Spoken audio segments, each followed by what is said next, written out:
오늘 말씀 통해서 무너져가는 이 시대 교회가 살아날 수 있는 능력의 교훈을 하나님으로부터 얻을 수 있기를 간절히 소망해 봅니다.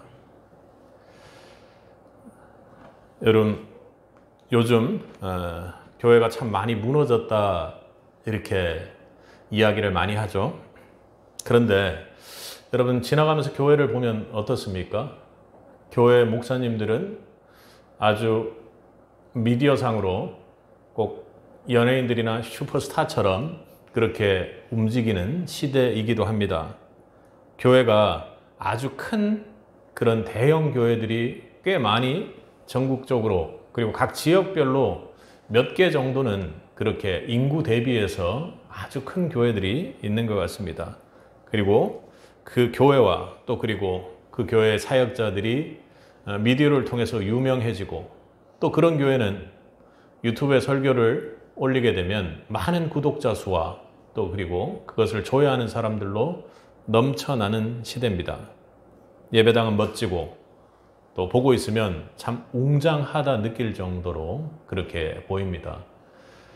그래요. 그렇게 많은 사람들이 있는 예배를 우리가 한번 또 참가해 보면 그 찬양 소리가 예술의 전당에서 오케스트라를 방불케 할 정도로 엄청나게 웅장한 소리들도 우리는 듣게 되죠. 거기에는 헌금도 많고 또 이웃을 돕는 행사들도 참 많이 있습니다. 그리고 이제 미디어에 대한 기술들도 그 대형 교회들이 오히려 방송국을 능가할 정도로 그렇게 갖추고 있지 않습니까?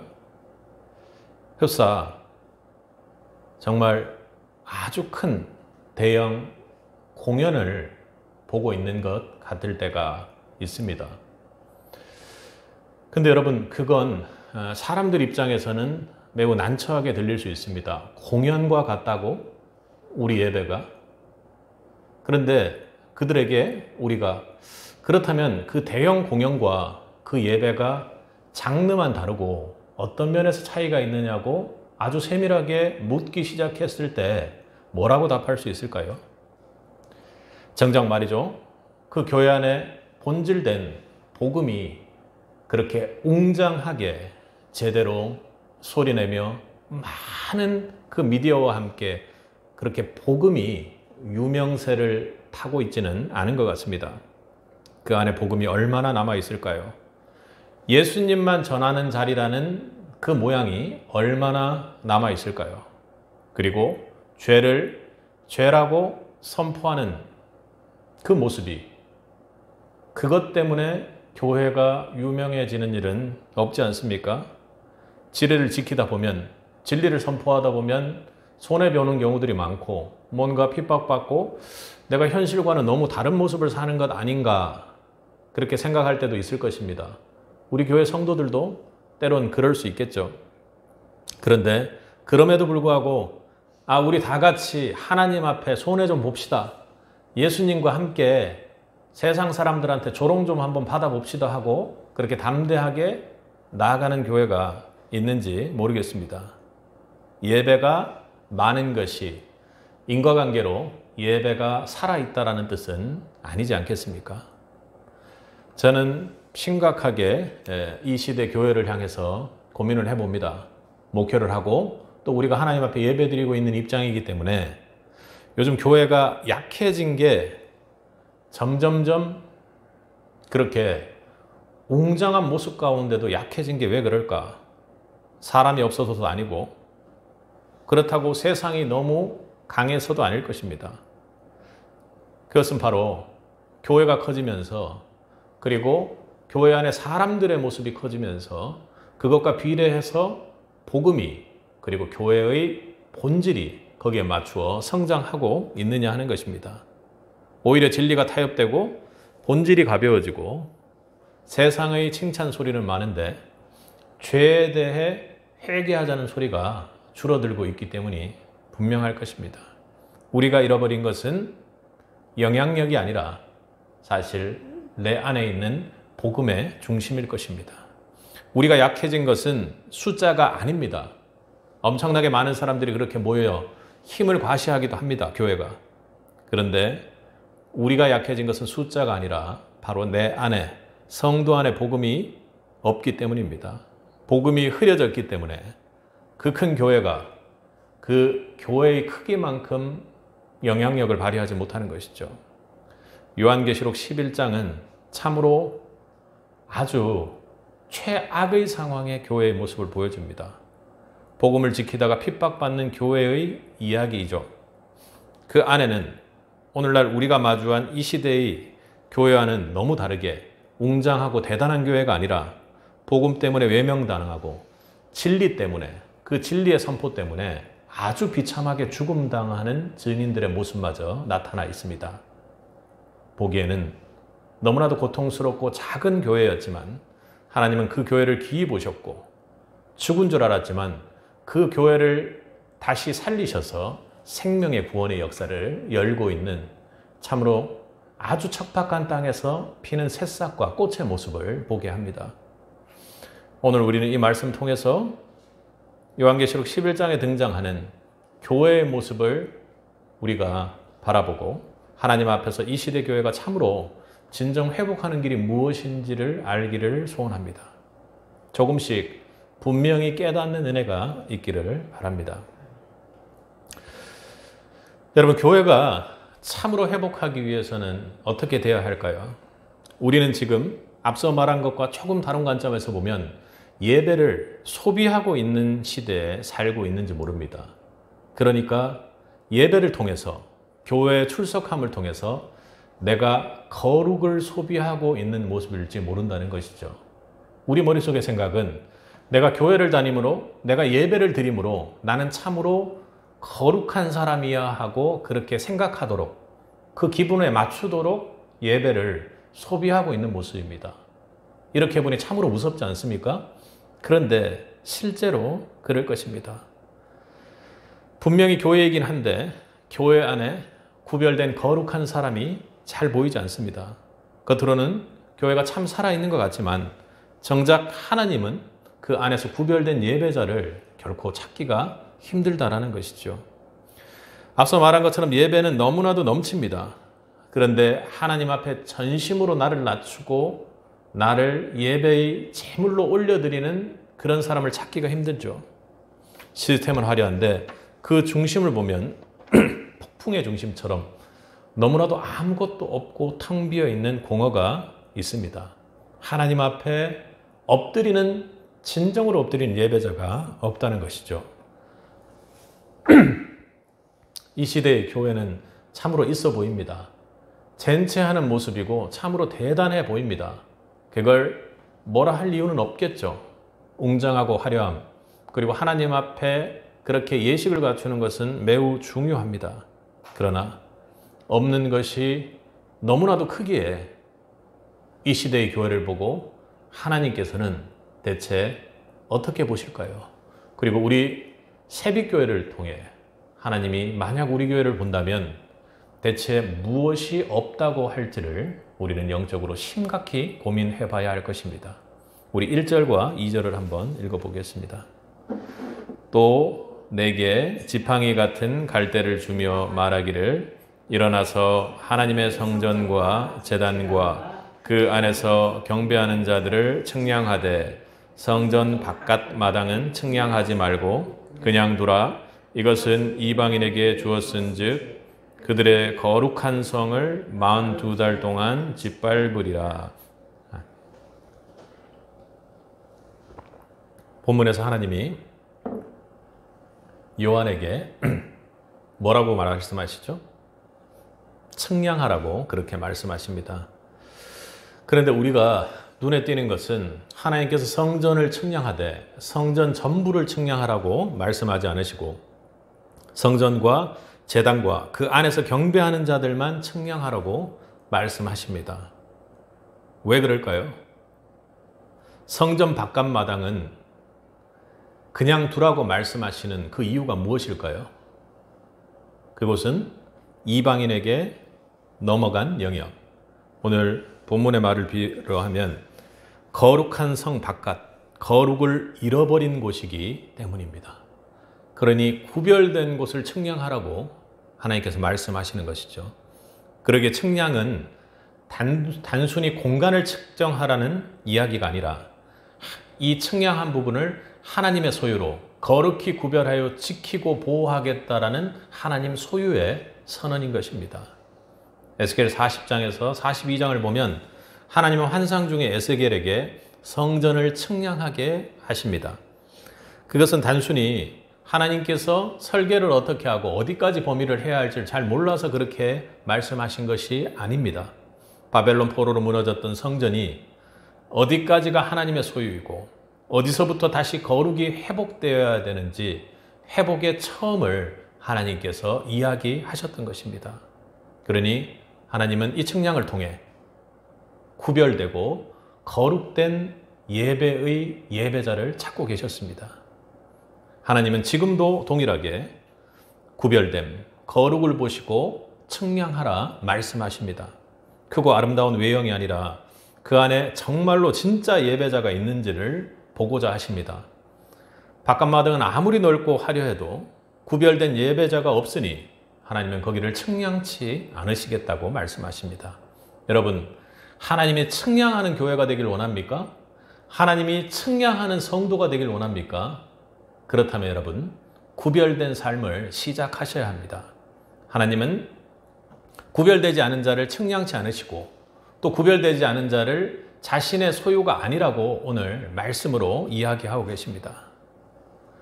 구약에서는 이 모습들이 참으로 많이 나타납니다. 그러니 예배의 형식은 있으되 예배의 형식의 자리는 있으되 하나님의 실제 임재가 없는 모습이 어떻게 되는지를 사무엘상 4장은 잘 보여줍니다. 이스라엘은 블레셋과의 전쟁에서 벗개만 들고 나가면 하나님이 함께 하실 줄 알았습니다. 겉으로는 예배가 있고 제사장이 있고 법궤도 있고 그 모습은 웅장하고 대단하고 그 형식은 잘 갖추었습니다. 그러나 정작 하나님의 임재가 그 가운데 있지 않았습니다. 왜요? 종교는 있었지만 제사장의 가문에 거룩이 사라지고 형식은 있었지만 하나님하고의 관계가 죄로 인해서 완전히 무너져 있었기 때문입니다.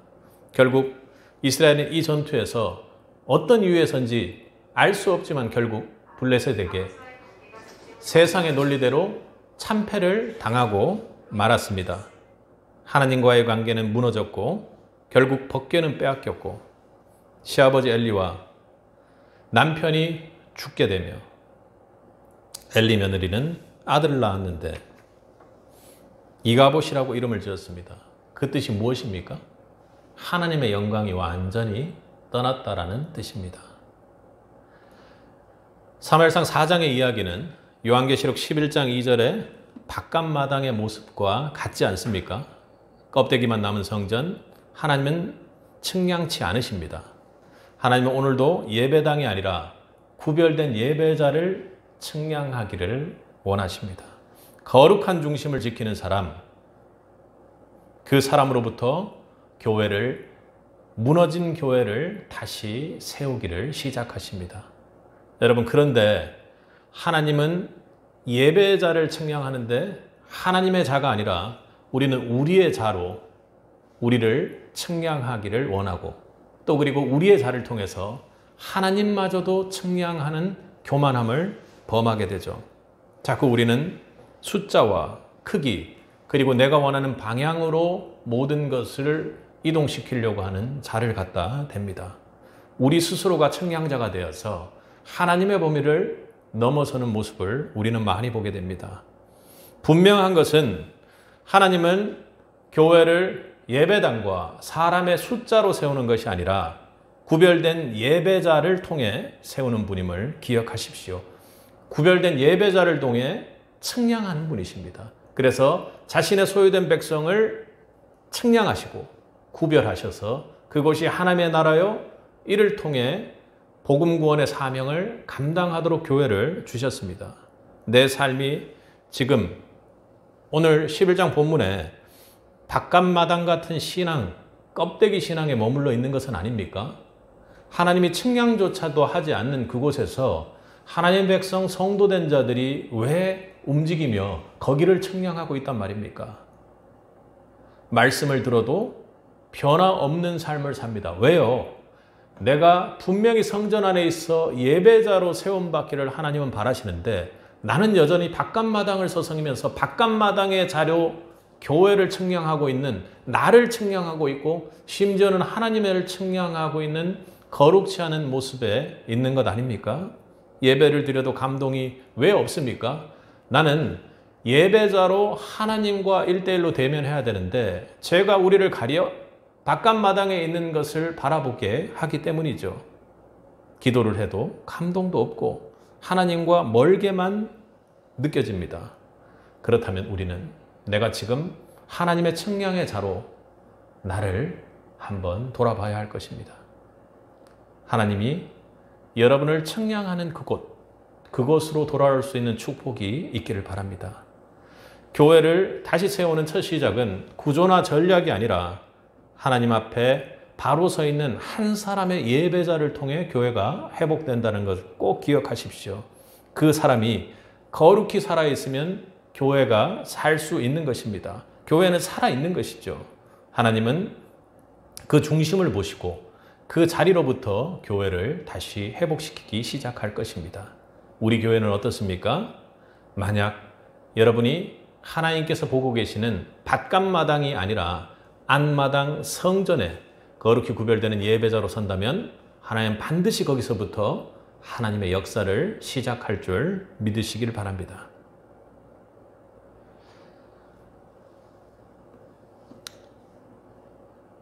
성도 여러분, 지금 사람들은 복음에 대해서 어떻게 이야기를 하나요? 교회에서도 복음에 대해서 어떻게 이야기하는지 여러분 한번 보신 적이 있습니까? 복음은 이제 세상에서 통하지 않아 하는 것들이 사실은 미디어를 통해서 보면 많은 곳에서 그렇게 설교들마저도 그렇게 움직이고 있는 것을 볼 때 참으로 안타깝습니다.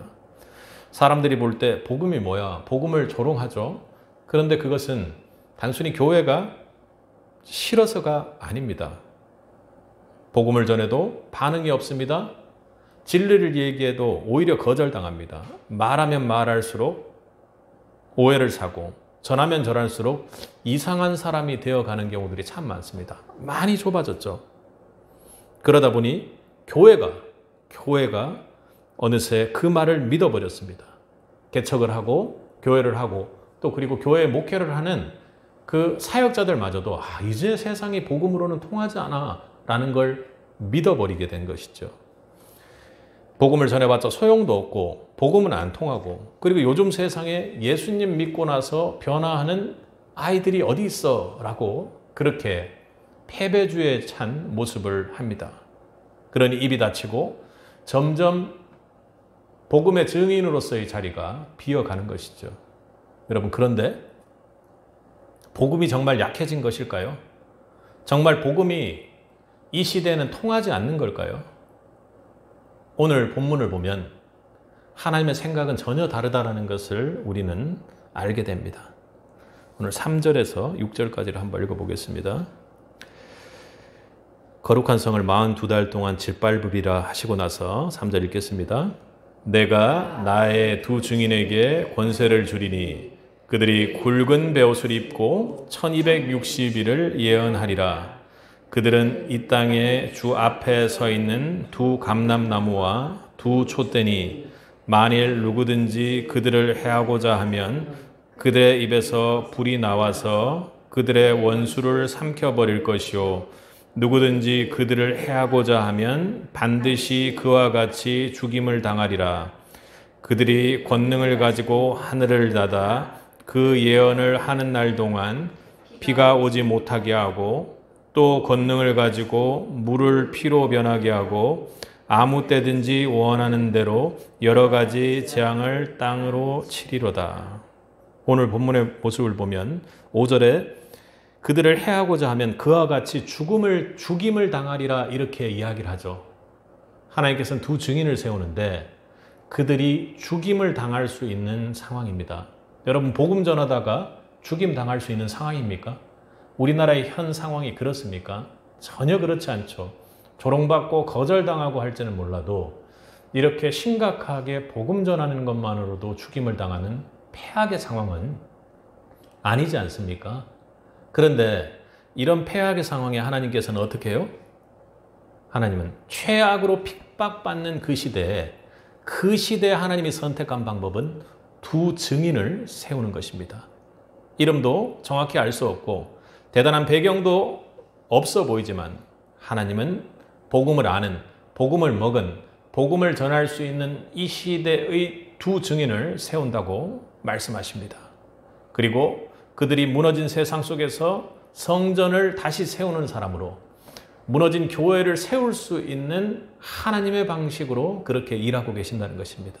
하나님은 지금도 복음이 짓밟히고 복음이 거절되고 복음이 꼭 약화된 것 같은 이 시대의 교회마저도 속고 있는 이 상황 속에서도 정말로 참된 두 증인을 세우셔서 하나님의 능력으로 복음을 그 핍박받는 최악의 시대에도 복음을 선포할 수 있도록 두 증인을 세운다고 말씀하시는 것입니다. 오늘 3절을 보면 언제까지 예언한다고요? 1260일. 바로 2절에 나오는 이방인이 거룩한 성을 짓밟는 시간과 같은 42개월의 시간을 일수로 계산한 것입니다. 교회가 무너지고 세상이 복음을 조롱하며 진리를 말하는 사람이 외면받는 시간. 그런데도 하나님은 놀랍게도 그 시간에 다른 그 어떤 방법이 아니라 두 증인을 통해서 복음의 진보를 이루어 나가시는 것입니다. 복음이 침묵되지 않도록 짓밟히는 그 상황 속에서도 한 영혼을 위해 복음을 선포하도록 그렇게 말씀하고 계시는 것이죠. 증인은 어떤 옷을 입었습니까? 굵은 베옷을 입었습니다. 우리가 복음의 증인이 되기 위해서 가장 먼저 전도자로서 해야 될 것이 무엇인지를 알려줍니다. 굵은 베옷은 회개와 애통함입니다. 내가 정말로 도저히 돌이킬 수 없는 죄인이라는, 주님 앞에 도저히 돌이킬 수 없는 죄인이라는 진정한 회개가 일어나고 주님을 나의 인생의 구주로 받아들인, 그리고 오로지 주님 한 분만을 위해 살겠다고 하는 그 증인입니다. 멋지게 포장된 설교가 아니라 울면서 애통하는 마음으로 이 죄된 모습, 그리고 이 죄된 나 때문에 예수 그리스도께서 십자가에서 모든 죄를 짊어지고 죽으셨습니다. 지금이라도 예수님께로 돌아오십시오 하고 그렇게 외치는 자, 거절당할 걸 알면서도, 실패하면서도, 지금 복음이 척박하다는 걸 알면서도 우리의 선조들은, 믿음의 선배들은 그렇게 외쳤던 것이죠. 우리도 마찬가지로 그렇게 외치라고 오늘 본문은 이야기하는 것입니다. 포기하지 않고 웃음거리가 될 걸 알면서도 하나님 아버지의 마음을 품고 그렇게 외치는 두 증인을 하나님께서는 세우시고 이것을 교회 회복의 방법으로 하나님 사용하셨습니다. 그들은 스가랴 4장에서 나오는 두 감람나무요, 두 촛대입니다. 오늘 본문은 그렇게 비유적으로 이야기하죠. 하나님 앞에 서 있는 자들입니다. 무대 위가 아니라, 쇼를 위해서가 아니라 복음 그것 하나만 들고 하늘 보좌에 서 있는 사람들이죠. 그들의 입은 작지만 그 입에서 나오는 복음은 하나님의 권세를 타고 불처럼 날아가고 하늘과 땅을 뒤흔듭니다. 모세와 엘리자처럼 율법과 선지자의 사명을 이어가는 것이죠. 여러분, 그런데 그 두 증인이 분명한 것은 결코 대단한 사람들이 아니라는 것입니다. 그들이 보여주는 기적과 하나님이 무언가 다른 사람을 이길 수 있는 눈에 보이는 기적적인 능력을 준데 그 두 증인의 귀함이 있는 것이 아니라 오로지 그 입을 통해서 전해지는 예수 그리스도가 우리의 구원자다 하는 그들의 복음의 능력이 있는 것입니다. 예수 그리스도의 십자가와 부활의 능력이 그들에게 있다라는 것이죠. 여러분, 복음은 설명하는 것이 아니라 복음이 아주 미약하지만 도저히 돌이킬 수 없는 죄인이지만 그럼에도 불구하고 예수 그리스도로 구원받고 그 십자가가 나의 십자가 되어 선포될 때 부활의 능력, 복음의 능력이 나타나는 것입니다. 그렇게 선포될 때 하나님 역사, 구속의 역사가 써지고 진보되는 것이죠. 오늘 본문을 한번 상상해 보십시오, 여러분. 조롱받습니다. 거리는 아무도 신경 쓰지 않습니다. 술 먹는 자로, 그리고 죄 짓는 자들로 넘쳐납니다. 성도들은 숨어 있고 예배당은 닫혔고 믿는다는 것 자체가 위험한 시대이죠. 그런데 누군가 그곳 한복판에서 죽음을 감수하고 외칩니다. 예수 그리스도가 주이십니다. 예수 그리스도가 나의 구원의 주인이십니다. 십자가에서 죽으셨고 그분은 지금도 살아 역사하고 계십니다. 아멘. 그게 교회요. 그게 증인인 것입니다. 이 시대 아무리 복음이 죽었다 하고 아무리 복음의 능력이 없다 해도 우리가 그것을 세상의 소리로 믿고 거기에 결코 빠져서는 안 되는 것이죠. 하나님은 지금 그 핍박의 시대, 곧 죽을 수도 있는 시대에 하나님은 두 증인을 세워 복음의 진보를 이루어 가시고 또 우리를 믿음의 사람으로 그렇게 만들어 가셨다는 것을 꼭 기억하시기 바랍니다. 하나님은 지금도 복음을 붙드는 사람, 그 복음에 생명을 걸 사람을 찾고 계십니다. 여러분 아멘으로 화답하겠습니까? 지금 집에 그리고 내 인생에 내 마음에 일어나는 일들도 해결하지 못하는 내가 복음 선포를 어떻게 하느냐고 뒤로 빠지겠습니까? 아니요. 지금 이 시대가 되면 주님 다시 오시는 이 시대가 되면 우리가 구원받는 자로서 움직이지 못하는 사람이 된다면 우리에게 남는 것은 아무것도 없을 것입니다. 세상은 여전히 크기와 외형을 보지만 바깥마당의 잣대로 모든 것을 움직입니다. 하지만 하나님은 십자가의 복음을 품은 증인을 통해 교회를 세우고 계십니다. 그런 교회가, 복음을 선포하는 교회가 복음이 희미해지지 않고 복음 안에서 어떻게 해서든지 붙들고 살아내겠다고 하는 교회가 살아나는 교회요. 하나님은 그 교회의 증인들을 통해서 이 시대의 교회를 새롭게 하시고 역사에 나가신다는 것입니다. 바벨론 포로에서 돌아온 유대 백성들은 느헤미야의 지도 아래 무너진 성벽을 다시 세웠습니다. 눈에 보이는 성벽, 성전은 회복되었지만 하나님은 그걸로 충분하다고 말씀하지 않으셨습니다. 성전이 완성되고 난 후에, 성벽이 완성되고 난 후에 에스라는 율법책을 펴고 백성 앞에서 하나님의 말씀을 낭독했습니다. 백성들은 하나님의 말씀을 들으면서 울었습니다. 성은 세워졌지만 그 안에 백성의 무너진 영혼, 무너진 마음, 그리고 애통하며 철저히 회개하고 하나님 앞으로 나아갈 수 없었던 사람들이 말씀을 통해, 선지자의 말씀을 통해 그렇게 하나님 앞으로 나아가고 구원의 역사가 펼쳐질 수 있었던 것입니다.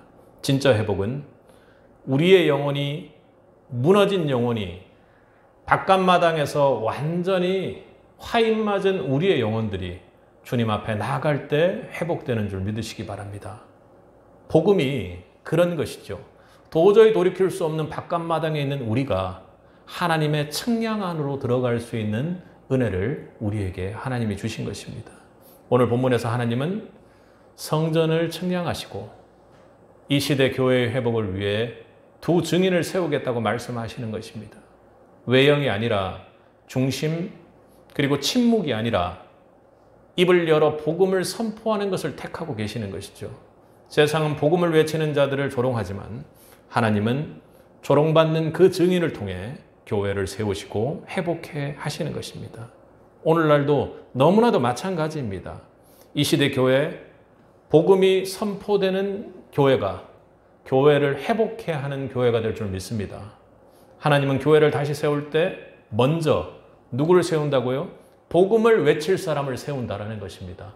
그러니 교회가 회복되는 것, 다른 소리를 통해, 다른 모습을 통해 회복되는 것은 진정으로 하나님이 원하는 교회가, 이 시대 하나님이 이끌고 갈 교회가 세워지는 것이 아니라는 것을 여러분 기억하시기 바랍니다. 복음이 선포되는 그 자리에 교회가 다시 살아납니다. 말씀을 듣고만 있는 사람이 아니라 말씀을 전하는 증인, 그리고 그 한 사람을 통해서 하나님은 완전히 무너진 교회 안에서도 새로운 생명을 바꾸시는 분이십니다. 여러분, 말씀이 여러분에게 위로가 되십니까? 하나님께서 주시는 은혜의 축복인 줄 믿습니다. 그러나 말씀은 단순히 위로만 듣고 끝나는 것이 아니죠. 말씀은 선포되어져야 하고 그리고 삶으로 사라져야 하며 다시 앞으로 나아갈 수 있는 능력이 되어야 하는 것입니다. 우리가 앞으로 나가는 것도 중요하지만 하나님의 구속 역사가 앞으로 진전되기 위해 우리의 복음과 내 안의 복음과 그리고 그 복음의 능력으로 살아내는 우리의 증인된 모습이 하나님 앞으로 다른 영혼들을 이끌어줄 줄 믿습니다. 다른 것, 그것이 중요하다면 그건 굳이 교회에서 할 이유가 없는 것이죠. 세상이 얼마나 많은 것들을 합니까? 화려하게. 그 모든 것들은 세상에 맡길지라도 복음이 선포되고 복음 앞에 엎드리는 사람이 모이는 곳, 바로 그것이 교회가 될 것입니다. 여러분, 오늘도 복음의 말씀을 붙들고 살아간다면 오늘 여러분이 그렇게 그 복음의 말씀만을 붙들고 살아간다면 교회를 세우는 사람이요, 이 새빛교회를 살리는 성도가 되는 것입니다. 지금 우리는 말씀의 자리, 복음의 자리를 결코 잃어버려서는 안 됩니다. 세상이 복음을 들으려고 하지 않을 때 오히려 그 중심에서 말씀을 선포하는 자, 그리고 말씀을 지켜서 거룩한 하나님의 청량된 장소로 여러분들을 증거하는 것이 너무나도 중요한 시대가 되었습니다. 하나님은 무너진 교회를 다시 세우실 것입니다. 그러나 반드시 다른 그 어떤 것보다도 거룩함으로 구별되고 복음으로 똘똘 뭉쳐 복음만을 붙들고 입에서 복음이 나오지 않고서는 견딜 수 없는 그런 복음의 선포자 두 증인을 통해서 그 두 증인에게 능력을 부으시고 교회를 세워 나가실 것입니다. 사랑하는 성도 여러분, 복음을 붙든 증인, 그 자리에 우리 새빛이 있는지를 반드시 돌아보기를 원합니다. 주님의 애타는 마음으로 내 안에 있는 복음이 견디지 못하는 열정으로 여러분 입술을 통해 퍼져나가길, 그래서 그 퍼져나가는 선포의 소리가 교회를 살리는 능력이 되기를 주님의 이름으로 축복합니다. 2022년 3월 강릉과 동해 지역을 휩쓴 큰 산불이 있었습니다. 많은 집들이 무너졌고 동해시에 있는 한 작은 교회도 완전히 불타 없어져 버렸습니다. 예배당은 형체를 알아볼 수 없을 만큼 무너졌고 강단과 성경과 십자가 모든 것이 불에 타서 사라져 버렸습니다. 여러분 어떤가요? 만약 그 상황을 생각한다면, 지금 우리의 환경을 생각하면 예배하기에 너무나도 큰 은혜의 상황이죠. 성도들은 그 앞에서 눈물만 흘렸습니다. 그게 이해가 됩니다. 이제 우리 교회는 여기까지인가 보다 사람들은 그렇게 말했습니다. 우리 새빛교회도 어떠한 공격으로 인해서 우리가 낙마하고 절망하고 이게 끝이구나 하는 상황이 오게 될지도 모릅니다. 그런데 말이죠, 그렇게 이제 우리 교회는 여기까지인가 보다 사람들이 그렇게 말했습니다. 그런데 한 달 후 놀라운 변화가 있었습니다. 그 무너진 자리에, 그 불타 없어진 자리에 성도들이 다시 모였습니다. 건물은 없어졌지만 그 자리에 서서 일단 찬양을 부르고 기도하기 시작했습니다. 바람이 차서 그 바람을 해결할 수 있는 칸막이가 없었지만 그들의 입에서는 이렇게 고백이 터졌습니다. 하나님이 아직도 우리 교회를 버리지 않으셨군요. 그리고 여러 교회의 도움이 이어지고 그곳에서는 찬양과 기도가, 그리고 예배가 다시 이어지는 은혜의 역사가 있었습니다. 그 땅에는 아무것도 남지 않았지만 그 자리에 다시 찬양이 울려 퍼졌고, 눈물로 무너졌던 그 자리에 믿음으로 성도들은 다시 일어났습니다. 바로 그것이 교회요, 교회가 새롭게 회복되는 은혜의 역사였습니다. 사람들은 끝났다고 말한 자리에 하나님은 하나님의 영, 하나님의 생기를 불어 넣어 준 것이죠. 물론 교회가 건물도 장소도 너무나도 중요하지만 가장 교회로서 중요한 것은 하나님 앞에 엎드리는 성도들의 기도 아니겠습니까? 우리 7절에서 11절을 한번 읽어보겠습니다. 그들이 증언을 마칠 때 무저갱으로부터 올라오는 짐승이 그들과 더불어 전쟁을 일으켜 그들을 이기고 그들을 죽일 터인즉 그들의 시체가 큰 성 길에 있으리니 그 성은 영적으로 하면 소돔이라고도 하고 애굽이라고도 하니 곧 그들의 주께서 십자가에 못 박히신 곳이라. 백성들과 족속과 방언과 나라 중에서 사람들이 그 시체를 사흘 반 동안을 보며 무덤에 장사하지 못하게 하리로다. 두 선지자가 땅에 사는 자들을 괴롭게 한 고로 땅에 사는 자들이 그들의 죽음을 즐거워하고 기뻐하여 서로 예물을 보내리라 하더라. 아멘. 복음을 전하던 두 중인은 어떻게 되었습니까? 결국에는 죽임을 당하게 됩니다. 복음을 전하던 두 중인은 결국 짐승에게 죽임을 당한다고 합니다. 이 짐승은 하나님을 대적하는 사탄적인 권세죠. 단순한 핍박이 아닙니다. 세상이 복음을 끊어내려고 달려드는 마지막 시대의 현실의 모습을 짐승과 그리고 두 중인의 죽임당함으로 말하고 있습니다. 진리를 말하면 여러분 미움받습니다. 진리를 말해본 적이 없어서 미움받는지 잘 모르시나요? 마지막 시대의 현실이죠. 진리를 외치면 불편하다고 이제 교회 가자는 얘기를 좀 그만하라고 하는 그런 시대죠. 증인은 그렇게 죽어버리고 시신은 어떻게 해요? 그들의 시체가 큰 성길에 있으리니 시체가 거리에 방치됩니다. 그리고 사람들은 어떻게 합니까? 그것 때문에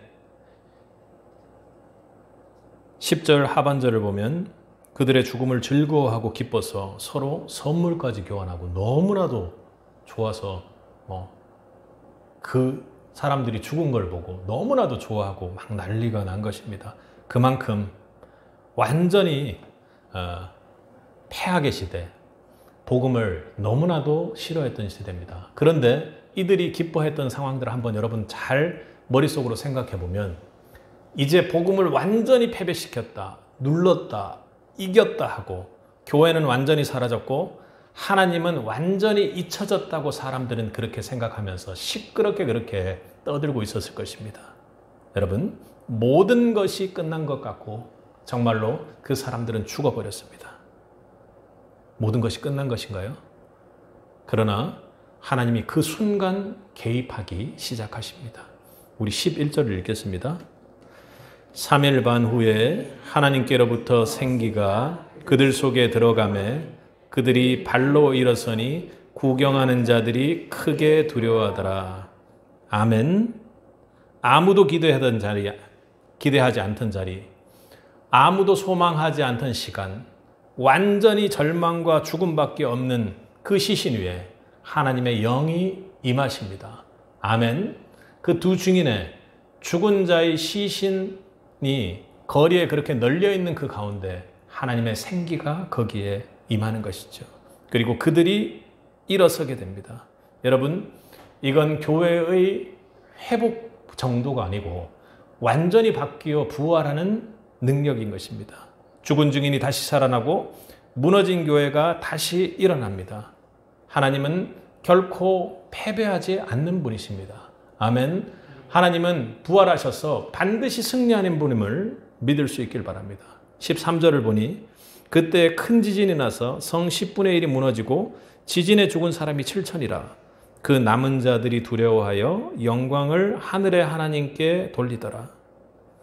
그들은 하나님으로부터 생기가 일어났고 하늘로부터 큰 음성이 있어 그 원수들을 위로하고 하늘 아버지가 부르는 하나님의 백성으로 올라가는 은혜의 역사가 일어나는 것입니다. 그 상황을 생각해 보세요.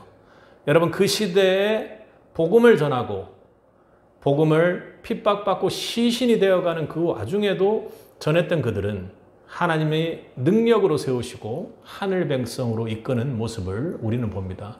여러분 믿으십니까? 아멘. 우리가 어떤 핍박의 시대에 있더라도 하늘 복음을 전하는 자로 하나님께 불림받을 수 있는 은혜가 있기를 축복합니다.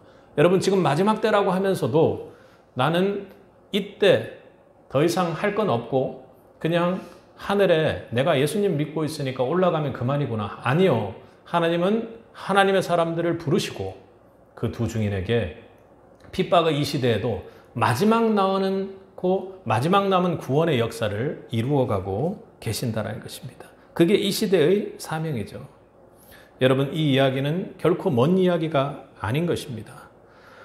예배가 무너지고 복음이 흐릿해지고 교회나 세상이나 별 차이가 없는, 바깥마당이나 성전이나 차이가 없는 이 시대에 하나님은 완전히 죽어버린 이 교회를 향해서 그래, 너네 교회 죽어버렸으니까 거기서 끝이다 하고 말씀하시는 것이 아니라 하나님이 이렇게 말씀하시는 것이죠. 나는 죽어버린, 완전히 마지막 때로 더 이상 가망성이 없는 이 교회를 향해서 내가 말하노니 나는 죽은 자도 살리는 능력의 하나님이다 하고 말씀하고 계십니다. 아멘. 하나님은 죽은 자를 살리시는 분입니다. 믿습니까? 나의 죽은 몸을 살리는 분이 하나님임을 믿을 수 있길 바랍니다.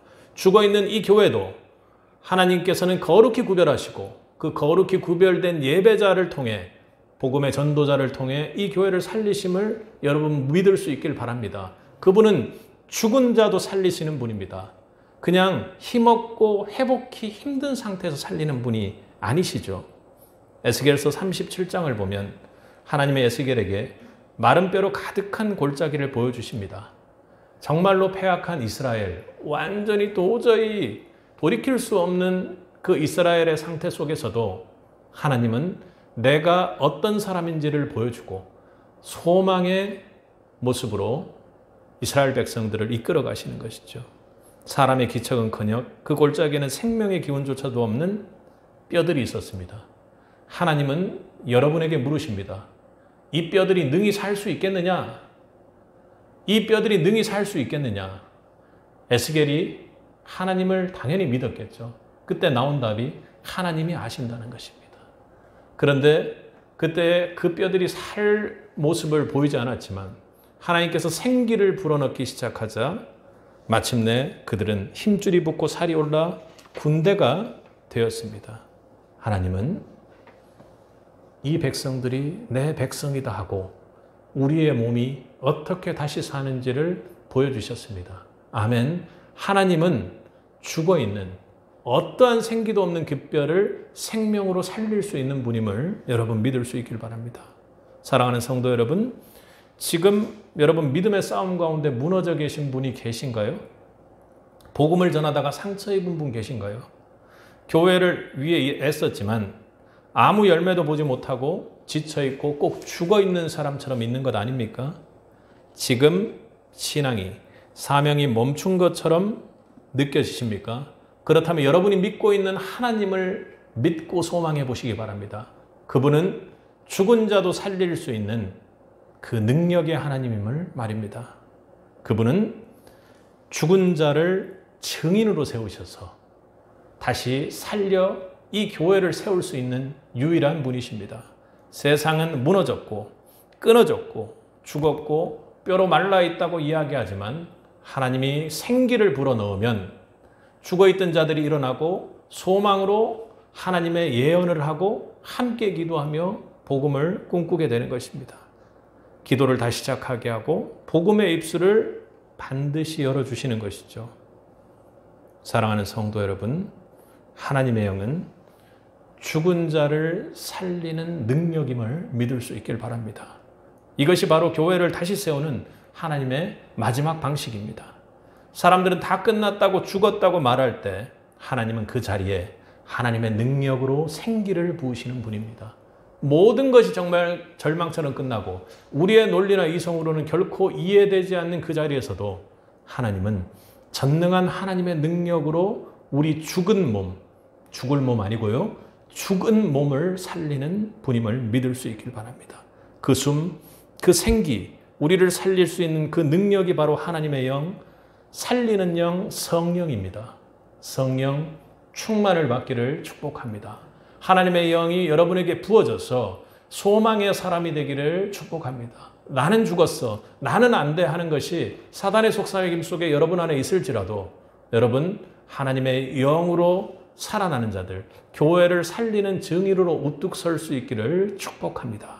그 영이 지금도 여러분 안에 역사할지어다. 그래서 우리는 하나님의 영으로 충만한 성도라는 자부심을 가질 수 있길 바랍니다. 하나님의 능력이 내 열심으로는 결코 일어날 수 없는 나를 반드시 세우실 것입니다. 하나님의 영으로 충만할 때 우리는 분명히 다시 일어나게 되죠. 다시 말하게 됩니다. 그리고 다시 복음을 붙들게 됩니다. 그리고 증거하게 됩니다. 그리고 구속의 역사에 생명책에 우리의 이름을 더욱 선명하게 새기게 될 것입니다.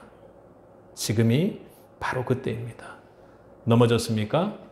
다시 세우시는 하나님의 능력을 경험할 수 있기를 축복합니다. 하나님은 반드시 여러분들을 다시 세우십니다. 하나님은 그 자리에서부터 교회를 다시 세우고 계십니다. 그리고 성령의 사람을 통해 그 일을 이루어가는 거죠. 여러분 믿습니까? 새빛 교회 안에 하나님께서 세우시는 소망의 능력이 폭포수같이 은혜로 부어지기를 축복합니다. 오늘 말씀을 준비하면서 십자가상에 예수님을 묵상하게 되었습니다. 예수님의 십자가는 모든 것이 무너진 자리였습니다. 사람들은 조롱했습니다. 저 사람은 끝났어. 끝나지 않았으면 뭐라도 한번 보여보라고 해. 왜 저렇게 무기력해? 다른 사람들은 구원한다고 막 그렇게 설교를 하고 하더니 본인이 생명의 떡이라고 나는 누구라고 그렇게 하나님인 척 하더니 자기는 구원을 못하네. 제자들은 흩어졌고 사람들은 등을 돌리고 욕하기 시작했습니다. 침도 뱉었습니다.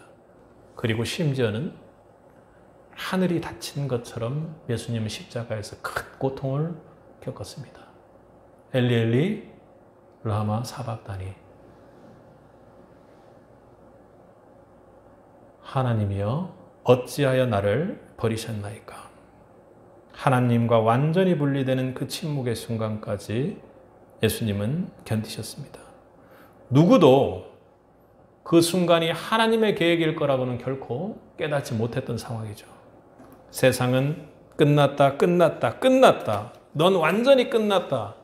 그리고 하나님과도 분리되어 끝났다 하고 그렇게 이야기했습니다.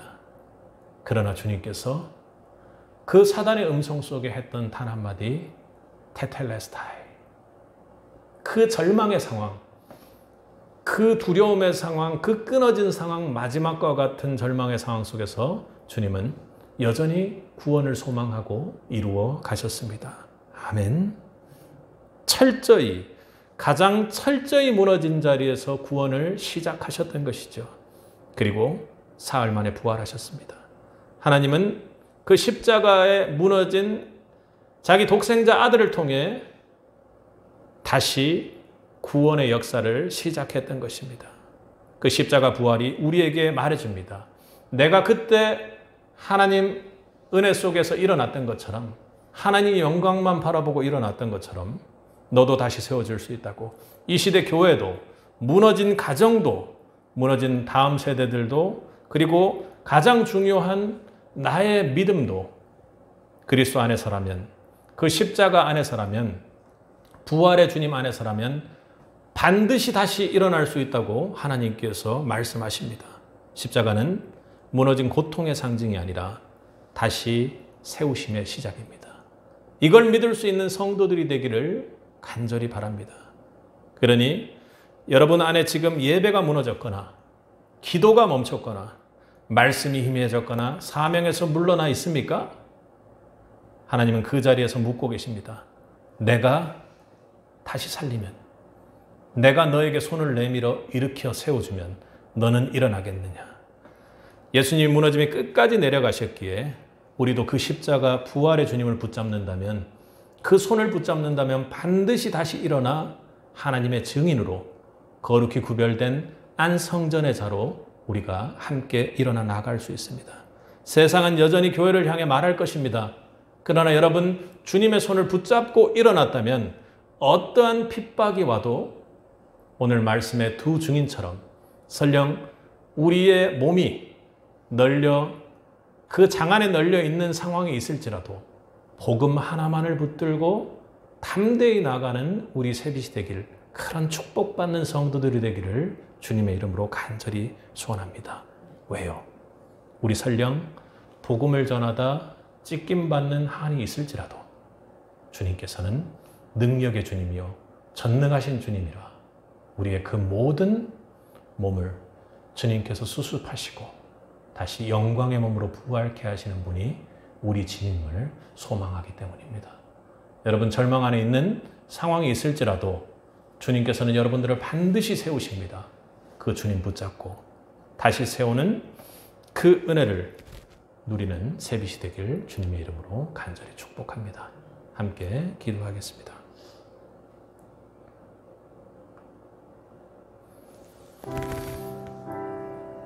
사랑과 은혜가 풍성하신 아버지 하나님, 오늘 말씀 앞에 우리의 입술과 우리의 육신과 우리의 영 안에 애통한 마음 없음을 주님 앞에 엎드려 고백합니다. 주여, 우리에게 먼저 애통한 마음을 가지는 그런 자들 될 수 있도록 도와주옵소서. 주님 앞에 먼저 나가 회개할 수 있도록 회개의 영을 부어주옵소서. 아버지, 다른 그 어떤 소망보다도 주님을 소망으로 붙잡는 자들 되길 원합니다. 다른 것을 잊고 모든 것을 잊고 오로지 그것만을 붙잡는 자들이 먼저 되길 원합니다. 그리하여 이 핍박된 세상, 절망밖에 없고 척박한 이 땅에도 우리의 입술을 통해 주의 복음이 선포되기를 간절히 소원하니 주여, 우리 모두에게 능력을 부어주옵시고 우리 교회를 다시 세우는 그 사명을 감당할 수 있도록 주여 성령을 불같이 부어주옵소서. 우리의 마음 가운데 죄된 것을 성령의 불로 녹여 이기게 하시고 아버지, 주님께 나아가지 못하게 방해하는 것들을 권능으로 이겨낼 수 있도록, 말씀의 능력으로 이겨낼 수 있도록 주님 은혜를 베풀어 주옵소서. 마지막 때다 하면서도 영적으로 전혀 분별하지 못하고 오로지 우울함과 나태함과 세상의 어떤 공격들 앞에 허무하게 무너질 때가 많습니다. 주여, 우리가 복음을 선포하는 자로 받은 그 사명을 귀히 여기게 하시고 주님, 그 사명을 붙들고 나아갈 수 있도록 도와주옵소서. 세상이 절망과도 같은 공격이 올지라도, 그리고 세상의 관계 속에서 너무나도 어려움을 겪을지라도 주여, 주님이 죽은 자도 살리시는 분임을 믿습니다. 능력의 주임을 믿습니다. 그 능력이 우리 성도들에게 임할 수 있도록 성령 하나님 도와주옵소서. 감사드리며 예수님 이름으로 기도드렸습니다. 아멘.